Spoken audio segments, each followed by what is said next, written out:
मैं सुनील कुमार भारती, डायरेक्टर प्रवक्ता भौतिक विज्ञान, डायरेक्ट महाराजगंज। विज्ञान के इस ऑनलाइन यूट्यूब सेशन में आपका स्वागत करता हूं। आज हम विज्ञान विषय के अंतर्गत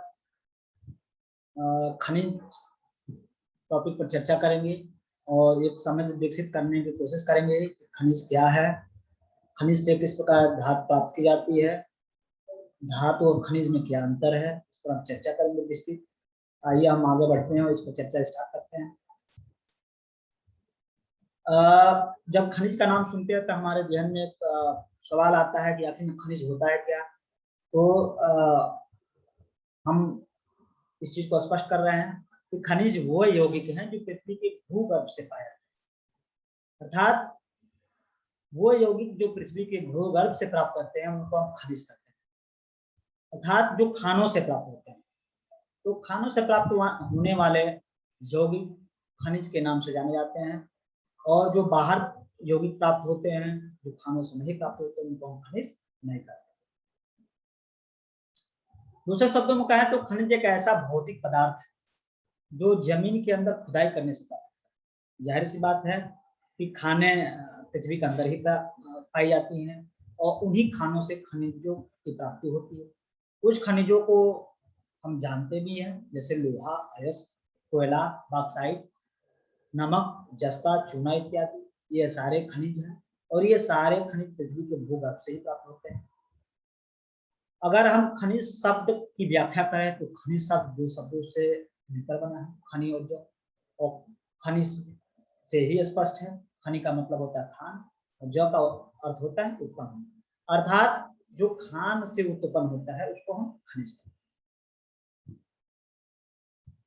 कुछ खनिजों को हम चित्र के माध्यम से समझ सकते हैं, जैसे सेलखड़ी। सेलखड़ी एक खनिज है और जिसके माध्यम से हम स्लेट पर लिखने का काम करते हैं। डायस्टार भी एक खनिज है जो घरों में, दीवारों में प्रयोग किया जाता है। एस्बेस्टस भी एक खनिज, एक ऐसा खनिज है जिसका प्रयोग हम छतों के निर्माण में करते हैं। डोलामाइट पत्थर, ये भी एक खनिज। पायराइट्स, ये भी खनिज। फेल्सपार, ये खनिज। ये सारे खनिजों के उदाहरण और ये किसी न किसी यौगिक के अयस्क भी।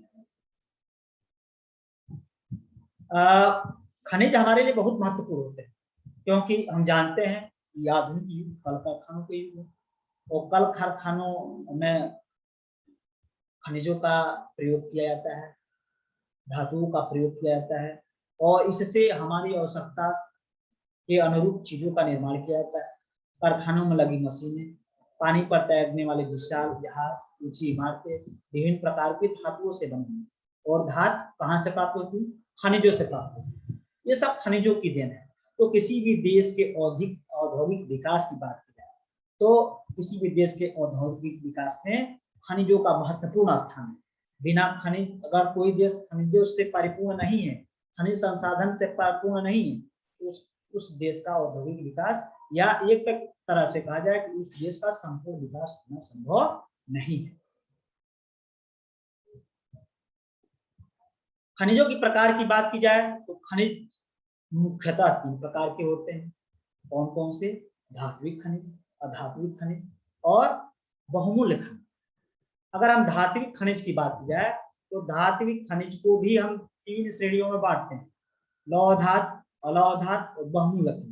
लौह धातु नाम से स्पष्ट है कि लौह धातु उस धातु को कहेंगे या उस खनिज को कहेंगे लौह धातु खनिज जिसमें तत्व के रूप में लोहा नहीं पाया, और इसका हम प्रायोगिक रूप से भी जांच कर सकते हैं। अगर हम चुंबक को ले जाएं इसके पास तो चुंबक आसानी से लोहे की बनी हुई वस्तुओं को आकर्षित कर लेता है, जिससे हम जान सकते हैं कि यह जो खनिज है वो लौह धातु खनिज है कि नहीं। दूसरा जो खनिज होता है वो अलौह धातु खनिज होता है। नाम से स्पष्ट है कि इस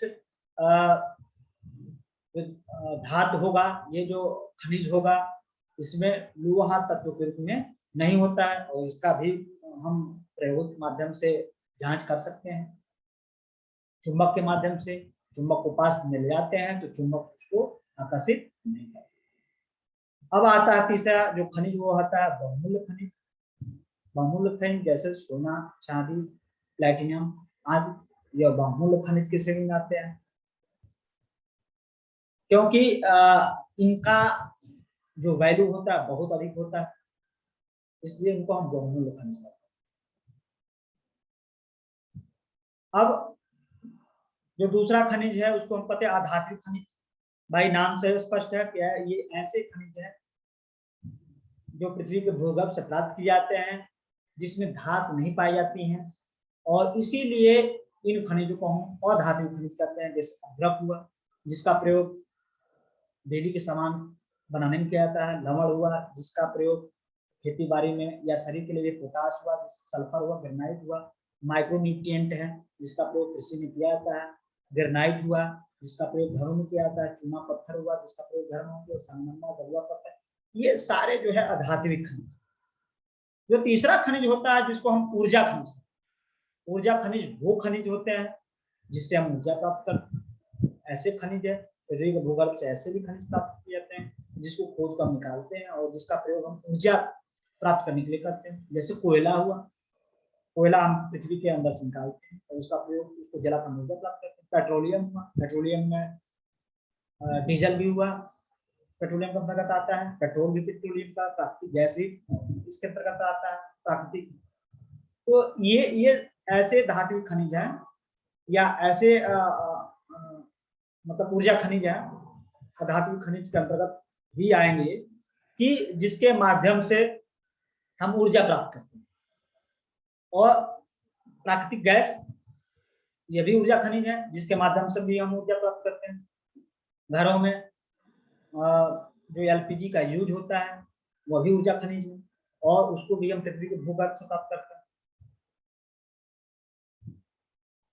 अब बात करें धातु की, तो धातु किसे कहेंगे?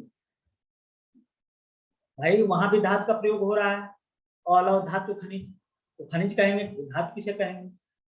तो खनिज और धातु में जो सबसे महत्वपूर्ण अंतर यह होता है कि सभी जो धातुएं होती हैं वो खनिज होती हैं। जितनी भी धातुएं होती हैं वो खनिज होती हैं, लेकिन सभी खनिज धातु नहीं होते हैं। उसका कारण यह है कि धातु का एक विशेष गुण होता है।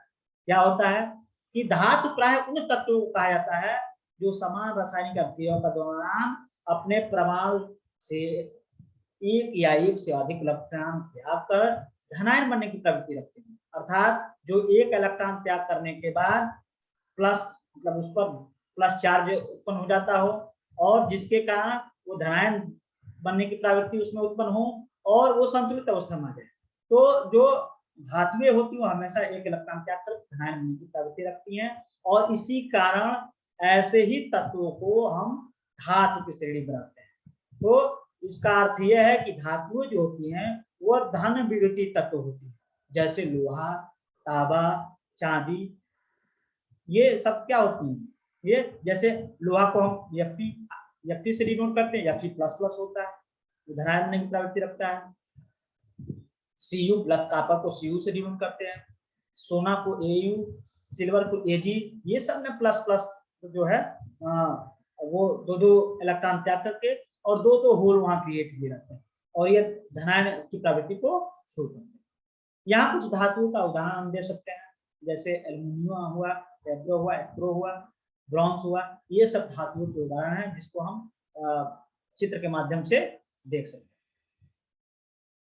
हैं। अब आखिर में धातु किसे कहेंगे? भाई सारे खनिज जो है धातु तो हो नहीं सकते, लेकिन सभी धातु खनिज होती है। तो धातु की एक परिभाषा होती है, और वो परिभाषा उनके गुणों के आधार पर तय की जाती है कि किसको हम धातु कहेंगे और किसको हम अधातु कहेंगे।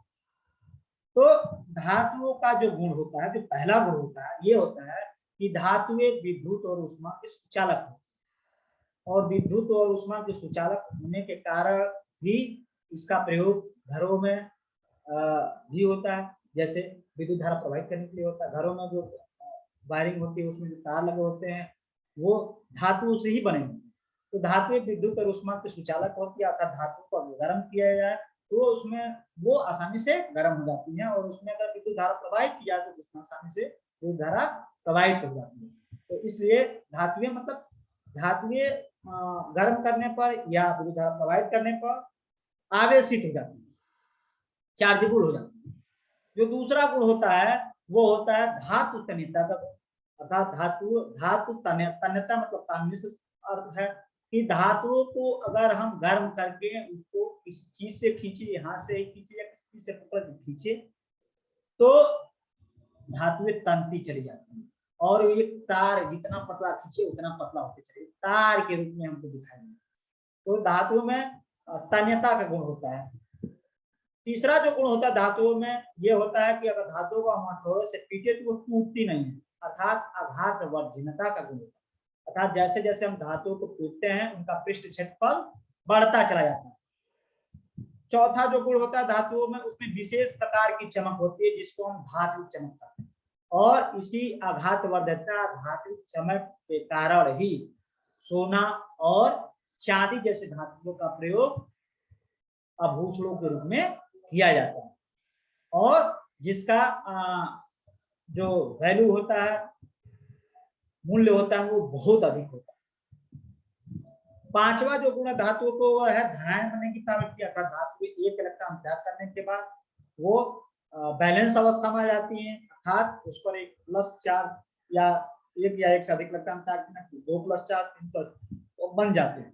अर्थात धातुएं एक इलेक्ट्रॉन त्याग करके 2 इलेक्ट्रॉन त्याग करके 3 इलेक्ट्रॉन त्याग करके धनायन बनने की प्रवृत्ति रखती है और बैलेंस अवस्था में आ जाती है। तो ये एक गुण है कि धातुओं में धनायन बनने की प्रवृत्ति।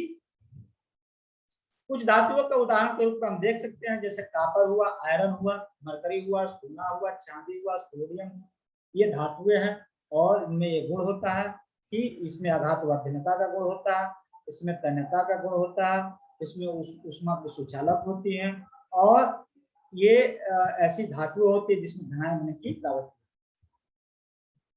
अगर हाइड्रोजन तत्व की बात करें तो हाइड्रोजन एक ऐसा तत्व होता है जो एक इलेक्ट्रॉन त्याग करके भी संतुलित हो जाता है और एक इलेक्ट्रॉन ग्रहण करके भी संतुलित हो जाता है।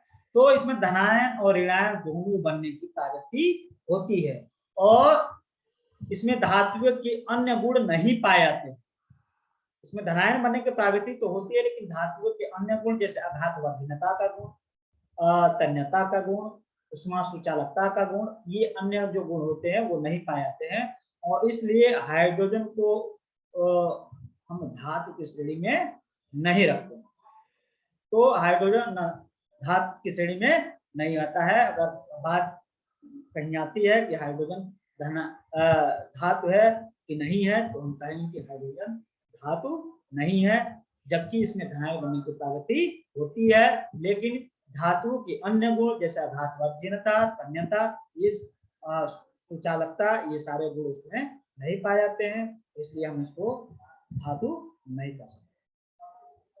तो आज हमने चर्चा किया कि खनिज क्या होते हैं और धातु क्या होते हैं, दोनों में क्या अंतर है और इस पर हमने एक समझ विकसित की और इसी के साथ बहुत बहुत धन्यवाद। आपका दिन शुभ हो।